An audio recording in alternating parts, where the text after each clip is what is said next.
La entrevista.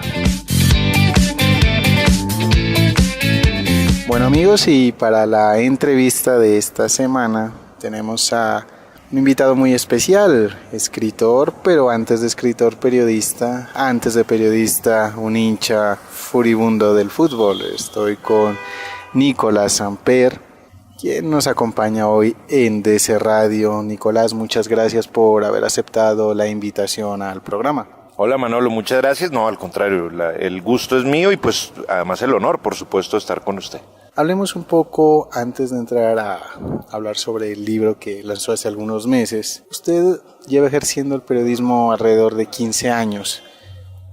Cuéntenos un poco cómo fue ese camino para llegar hoy a ocupar la franja de la tarde en RCN Radio, cómo fueron sus inicios y cómo finalmente terminó frente a los micrófonos. Casi siempre, digamos que desde niño yo tenía muy claro que como que mi rumbo iba a ser el periodismo. Bueno, después de estudiar y tal, yo hice prácticas aquí en el año 97, o sea, yo tenía pelo, era otro ser humano. Y cuando empiezo a trabajar es porque un amigo mío que se llama Adolfo Sablé, que hoy es columnista del Tiempo y bueno, escribe en varios medios, me dijo que había una vacante para escribir sobre rock en un portal de internet, en tiempos en donde los portales de internet eran como el boom, digamos, de lo mediático y tal. Y entonces él sabía que yo tenía algunos conocimientos de rock. Entonces me dijo, necesitan a un tipo que escriba de rock. Y yo me fui a escribir allá, en una página que se llamaba mequedo.com. Ahí, digamos, yo siempre marco eso diciendo como, es la primera vez que por escribir me pagan. Entonces era un trabajo, digamos, con horarios de oficina, con ir a entrevistar bandas y tal. Y ese fue mi primer trabajo. Desde ahí, pues obviamente seguí como trasegando, después estuve en Fútbol Red, después en Fútbol Total, que fue una revista de fútbol, bueno, es una revista de fútbol que todavía sigue vigente, gracias a Dios, porque en estas crisis de los impresos eso es muy difícil. Y mientras tanto, uno se va dando a conocer a partir de la escritura. Y ese darse a conocer ayudó a que me llamaran de otros medios, no para trabajar de planta, sino para colaborarles de manera pues freelance que llaman. Entonces escribía en Soho, en Shock, en Semana, en varios lados, y así uno va como acopiando una cantidad de experiencia, una cantidad de lugares maravillosos para trabajar, una cantidad de inconvenientes. Y un día Casale, Antonio Casale, a quien yo le debo mucho esto de estar en la radio, me llama y me dice, oiga, él me conoció por un blog que teníamos con unos amigos que se llamaba El Bestiario del Balón, del cual sacamos libro en su momento. Y entonces él me dice, oiga, a mí me gusta mucho su trabajo, yo no me conocía con Casale, o sea, yo no tenía ninguna relación con él. Y él cuando trabajaba en televisión, me dijo, ¿por qué no hacemos El Bestiario en televisión? Yo le pasé una cotización con mi socio, la cotización era muy alta, seguramente para los costos de ese momento. Pero él me dijo, no, pero yo quiero trabajar con usted porque no se viene, que yo voy a irme de Caracol a RCN, yo me establezco en RCN y me lo traigo usted. Entonces yo le dije, hágale, listo. Entonces empecé a mezclar la tarea de la revista más la radio, pero entonces ya la radio en algún momento me acaparó y ya me tocó dejar la revista, sigo escribiendo, pero ya ahorita como que mi rumbo es la radio. Hoy es un destacado periodista en la franja de la tarde, como lo dije al principio. En la misma línea de lo que nos ha contado, también se ha desempeñado como columnista, ha escrito varios artículos. La música, el fútbol siempre han estado presentes, han sido dos temas recurrentes en su vida profesional. ¿Desde el principio ese es el enfoque que quiso darle a su carrera como periodista o fue un tema del azar? Yo creo que los caminos, Manolo, lo van llevando a uno a eso. Yo siempre, por ejemplo, a los estudiantes, cuando alguna vez me ha tocado hablar con estudiantes, les digo como que no dejen pasar oportunidades muy buenas de aprendizaje, porque obviamente yo creo que la mayoría, por ejemplo, de hombres dicen chévere cubrir deportes. Ese es como un poco el objetivo de quien estudia periodismo y quiere pasarla bien también, porque pues obviamente cubrir deportes da una alegría inmensa, porque es lo que a uno le gusta, es como el hobby pagado. Entonces, pero yo les digo, no pierdan las oportunidades de hacer otras cosas, si los llaman, por ejemplo, para ser económicas, o si los llaman para ser judiciales, o no importa, uno aprende mucho de otras fuentes. Y a mí, bueno, por fortuna, porque yo he escrito un montón de cosas, he escrito de crónica, he escrito sociales, de toros, una vez me tocó escribir, o sea, yo he escrito, yo creo que casi todas las fuentes pues del periodismo, y un periodista debe estar preparado para eso, para que si le ponen un reto que parece complejo, pueda solventarlo bien. Ahora, el camino ya después lo termina uno guiando por cosas del azar, me imagino, por cosas de estar en el momento justo donde hay que estar. a donde uno quiere, pero no por eso hay que desdecir de lo otro. Uno tiene que estar muy untado de todas las cosas que pasan en el mundo, porque el mundo, digamos, a mí por la fortuna me tocó hablar de deportes, pero aún hoy me toca en otros espacios hablar de cosas muy diferentes al deporte. Entonces uno tiene que estar muy preparado para poder afrontar esa clase de compromisos. Usted ya cumplió o está por cumplir alrededor de 15 años de carrera. 15 años que han sido testigos de un cambio en la forma de hacer periodismo, digamos que han sido 15 años de transición. ¿Qué le gusta y qué no le gusta de ese cambio del papel, de la TV y de la radio a lo digital?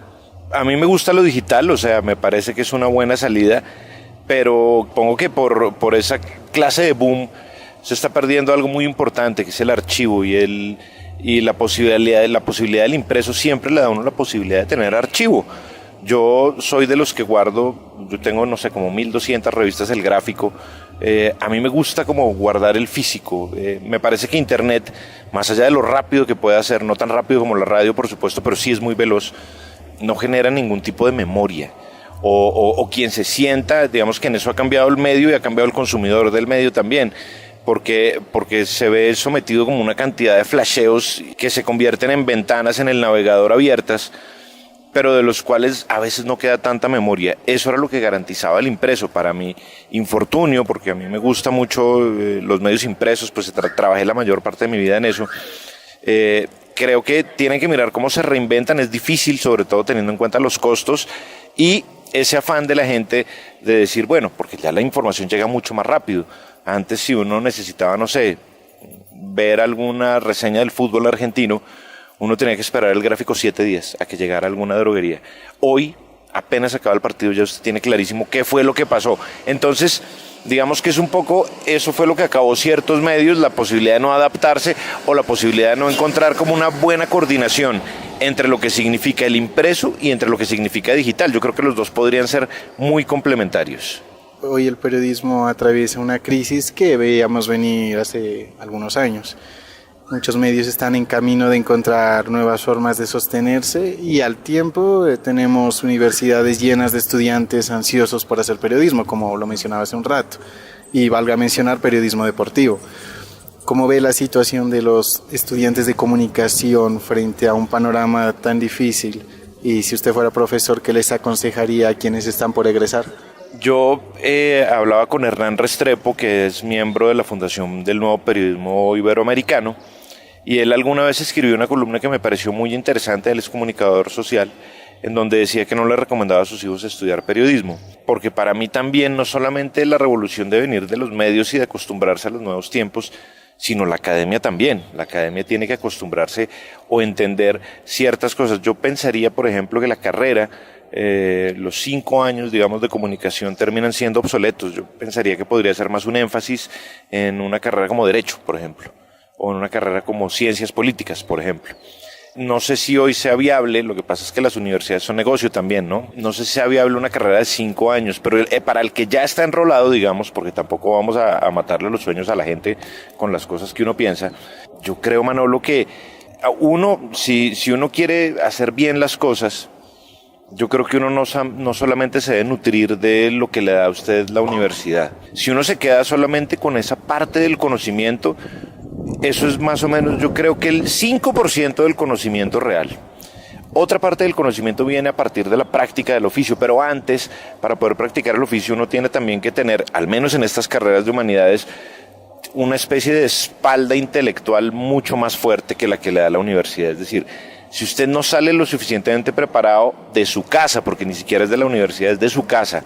En mi casa yo tuve la ventaja de que mis papás eran tipos que fomentaban a la lectura, mi mamá y mi papá. O sea, no era como darle la sopa al niño porque no se la quiere tomar. No, ellos fomentaban mucho otra clase de conocimientos dentro de mi casa. Y eso me ayudó a mí a establecer como una especie de espalda, esa espalda que yo le digo. Si uno no llega con esa espalda, o si uno piensa que la comunicación social es para hacerse famoso, pues para hacerse famoso, ¿cuántos? Todos los que usted quiera, pero ¿a costa de qué?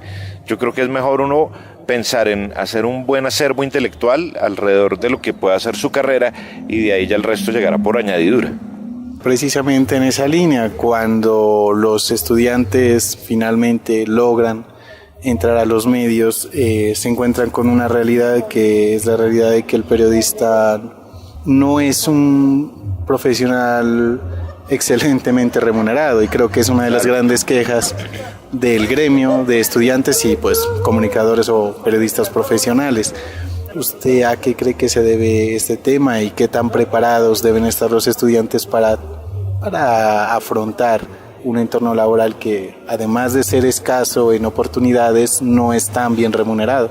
Ellos tienen que entender que la elección, o un poco esa clase de elecciones, las hace uno pensando en su propio bienestar mental. O sea, si yo elegí estudiar periodismo es porque me gusta, no porque en mi casa me lo impusieron. No conozco muchos casos, o no conozco ningún caso realmente, como pasa con otras carreras, como que si el papá es médico, entonces quiere que su hijo estudie medicina. No, la comunicación social es una elección, yo creo que muy personal, pero es una elección que, claro, trae sus inconvenientes. Y ojo, yo he hablado con tipos que llevan en esto años. No sé, Juan Carlos Iragorri, por ejemplo.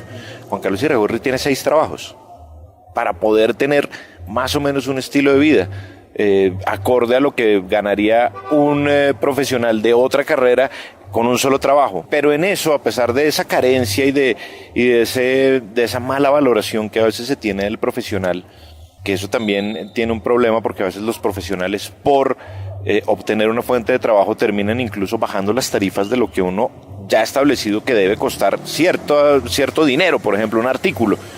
Entonces muchas veces pasa que dicen, bueno, y las empresas piensan en cifras también. Entonces uno dice, le hago esta crónica en $1.000.000, listo. Pero aparece otra persona y le digo, no, yo le hago 2 crónicas por 400.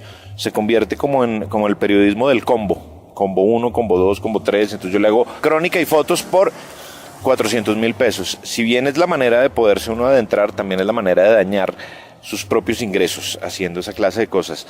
Yo en ese punto sí creo que para estudiar periodismo uno tiene que moler mucho, o para vivir del periodismo uno tiene que moler muchísimo.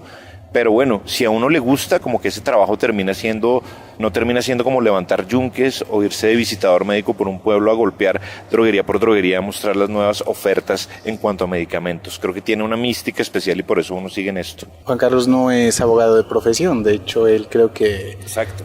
Él estudió Derecho en el Rosario y bueno, por cosas de la vida terminó en los medios. Exacto. En esa línea... entonces tenemos claro que el periodismo se aprende más bien en la práctica más que en las aulas. Sí, sin duda. O sea, si uno le pregunta, porque también he hecho el ejercicio, si uno le pregunta a un estudiante de comunicación social qué profesores recuerda de su paso por las aulas, yo creo que los dedos de las 2 manos sobran, muchos dedos van a sobrar, porque hay pocos que le enseñan a uno cosas realmente vitales. Por ejemplo, otra charla con unos alumnos, yo les pregunté, bueno, ¿ustedes saben cómo se saca el RUT? Que eso es indispensable para un periodista en términos de freelance, de pasar cuentas de cobro, de enfrentarse con la tramitación. Nadie tenía ni idea. Entonces, no tienen ni siquiera herramientas a veces para la vida misma. Entonces uno piensa, bueno, están saliendo personas que están metidas como en una extraña nube. El mundo real es muy diferente y uno aprende, claro, en la calle y en la práctica mucho más que en las aulas. Pero toda la vida. Hablemos un poco de fútbol. Todos sabemos que usted es un gran fan y por ende un conocedor del deporte. ¿Cómo se enamoró del fútbol? ¿Hubo una situación en concreto o fue una serie de sucesos que lo llevaron a este amor por el deporte? Pues en mi casa no, mi papá no era un tipo muy futbolero, él no, como que le daba lo mismo el fútbol, no le importaba, ni seguía ningún equipo, no, era absolutamente lejano. Y un vecino que nosotros teníamos era hincha del Bucaramanga.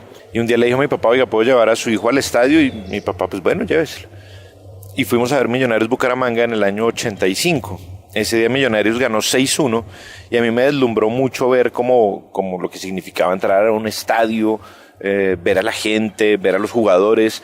Todo eso, ahí se produce como un clic en el año 85 en donde yo digo, a mí me gusta esto que estoy viendo, a donde me llevó mi vecino, me parece chéverísimo. Y desde ahí empecé ese seguimiento porque mis cualidades, digamos, como futbolista eran muy malas. Yo era seguramente uno de los peores elementos futbolísticos de la historia. Y a partir, yo creo que de esa carencia también me puse a leer mucho. de lo que pasaba en los mundiales, de lo que pasaba en el fútbol colombiano, y ahí uno va copiando una cantidad de conocimiento que después terminó sirviendo increíblemente. Uno no sabía que toda esa clase de recuerdos a partir de la lectura puedan ayudarlo o pudieran ayudarlo a uno hoy, por ejemplo, en este presente. Ahí yo creo que se produce en mi vida como el clic del fútbol, en esa tarde del 85 que fue a ver Millonarios Bucaramanga. Usted como fan del fútbol, ¿qué piensa de la oposición que este genera? Se lo tilda de opio del pueblo, de circo, de distractor, de fuente de violencia para una persona pues que lo tiene pues en su corazón. ¿Qué opinión le merece esa contraposición a este deporte? Es que yo creo que todo, Manolo, es como el uso de las cosas. El uso de la tecnología no es mala por ser tecnología en sí misma, sino es el uso que se le dé. El fútbol no es malo en sí mismo, pero el uso que se le da, por ejemplo, ayer Palmeiras Cerro Porteño, fue un partido de 3 expulsados, un partido horrible, un partido en donde parecía que se odiaran antes de ser tipos que se están enfrentando por un partido y ya. Políticamente hablando, pues Mussolini, Videla, uno puede hacer una reseña larguísima de gente que utilizó algo que no tiene, digamos, como que ningún valor moral, ni positivo ni negativo, como es el fútbol, es un deporte, y lo usó para su provecho. Aquí también se ha usado para el provecho.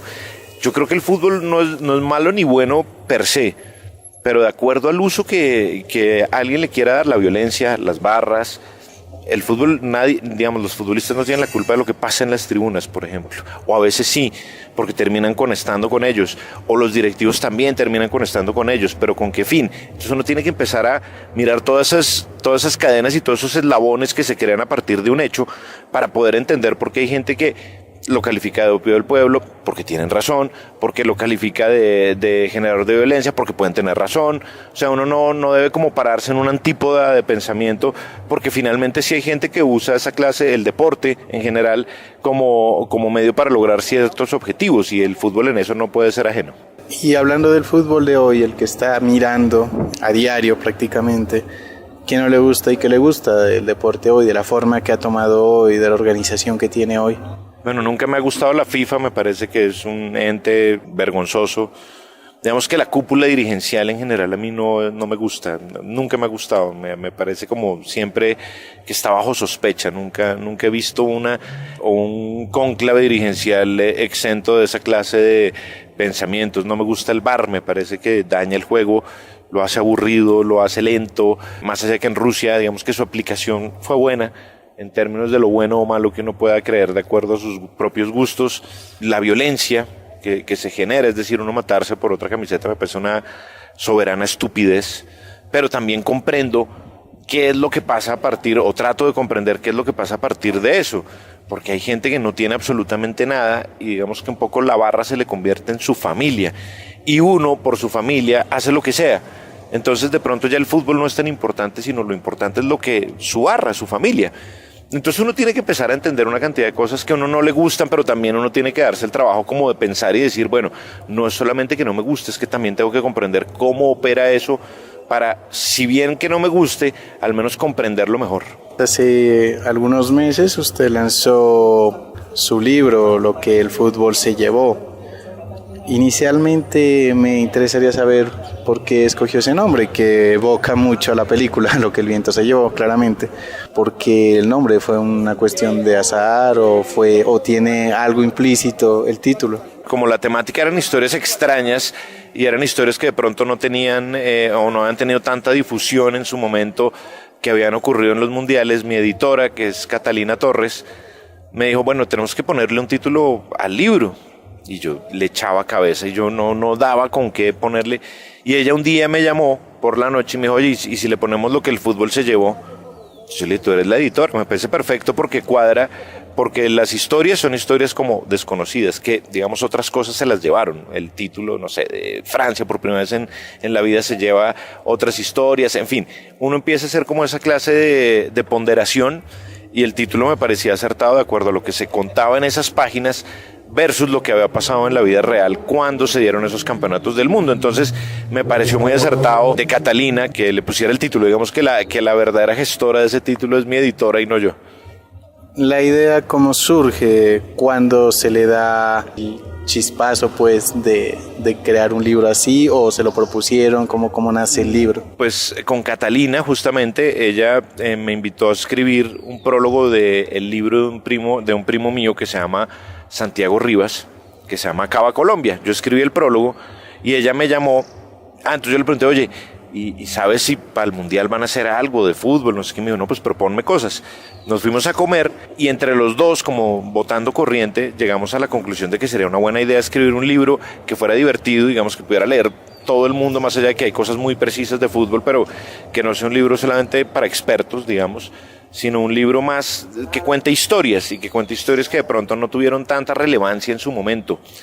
Ahí es que nace la idea. Tenía un mes para hacerlo, además, porque me dijo, si no lo hacemos en un mes no sale el libro.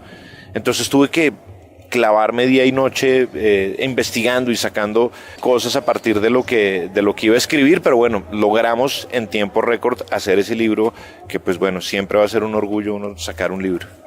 Este libro tiene una temática futbolística, pero claramente es un libro histórico. ¿Cómo manejó el tema de fuentes? ¿A dónde acudió? ¿Cómo fue esa recopilación? ¿Cómo seleccionó y descartó? ¿Cómo fue ese proceso, Nicolás? Digamos que yo siempre, como el libro no está escrito en orden cronológico, yo iba pensando qué pasó en el 94 y me acordaba, no sé, de la inauguración fallida.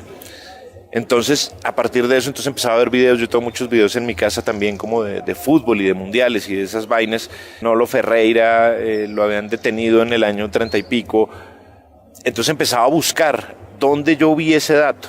O en el 98, que es algo de hablar de la prensa, de la fotografía análoga versus la fotografía digital, que ese es el último mundial como de fotografía análoga. Y entonces yo decía, yo ese dato me acuerdo que lo vi en algún lado. Y empezaba a hacer pesquisas, empezaba a llamar gente, empezaba a mirar en mis archivos, pues. Y cuando daba con el dato, decía, listo, esta historia va. Como que hice yo una propia selección como de unas 30 historias y a partir de la facilidad, también por la premura del tiempo, pues iba tachando cuáles podía ser y cuáles no.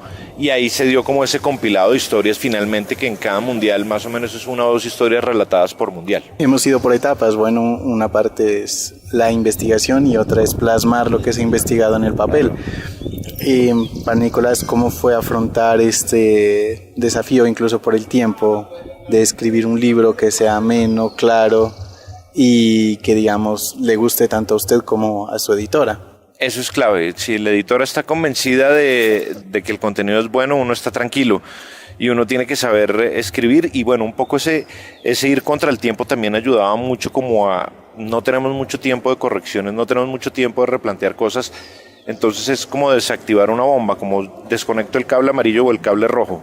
Entonces había que jugársela siempre por una fórmula, pero que fuera efectiva y que no generara muchos trancones en medio de las correcciones y eso. Ahí fue que se gestó en ese corto tiempo, y con el trabajo además muy de la mano con mi editora fue que logramos sacar el libro, pero era un poco pensando en eso, como voy a escribir algo que sea ameno y que trate de ser lejano al riesgo de tener que replantear todo un libro porque no hay tiempo. Entonces era un poco una carrera contrarreloj siempre a la hora de sentarse a escribir y de tratar de sacar buenas ideas. Cuando usted finalmente tuvo el libro en sus manos, me refiero no tanto al producto terminado, sino a la temática, que ha sido una temática que ha permeado toda su vida, ¿qué sentimiento, qué sensación le generó, qué pensamientos le vino a la mente? Pues que se venda. Me daría miedo que no se vendiera y que hubiera, como le decía yo a mi editora Catalina, pues ojalá nos tapemos, pero no de libros, que se vendan todos los que se imprimieron. Yo siempre pienso en eso, como que me daría mucha tristeza ver que un trabajo que se hizo con esfuerzo termine pues sin ninguna clase de impacto. Eso es lo que uno imagina, no tanto por pensar en dinero, porque el dinero no, digamos, en los temas editoriales es imposible uno hacerse millonario con un libro, a menos que uno haga, no sé, Harry Potter. Pero entonces esa era como mi idea, que ojalá a la gente le guste como me gustó a mí hacerlo. Yo pensaba, ojalá la gente disfrute su lectura, eso para mí sería lo más importante. Gústele o no el fútbol, o a alguien que pueda tener el libro en sus manos. De las historias que vamos a encontrar en el libro, o que los lectores pueden encontrar en el libro, ¿cuáles son sus favoritas o han sido sus favoritas como escritor? A mí la que más me gustó, bueno, es la del 94, que es la inauguración fallida. Los gringos se han destacado siempre por grandes espectáculos en Estados Unidos. y la inauguración del 94, de la cual se tenían muchas expectativas, pues resultó siendo un fiasco. Me gusta la del 78, que es la de Tarantini, refrotándose los testículos como venganza frente a la dictadura de Videla. Me gusta la dictadura de los arqueros de Camerún durante su más brillante etapa mundialista. No, hay muchas, es que elegía a partir del gusto personal y de saber que esas historias de pronto no han sido tan explotadas. A partir de eso fue que hice la elección, entonces como que resulta complejo quedarse con una sola. ¿A futuro empiezan a surgir nuevas ideas para libros? ¿Tiene pensado algo para años venideros? Pues por ahora no, vamos a ver, eso es en el menor momento o en el momento menos pensado, que a uno es como que se le prende el bombillo y uno dice esto puede ser una buena idea.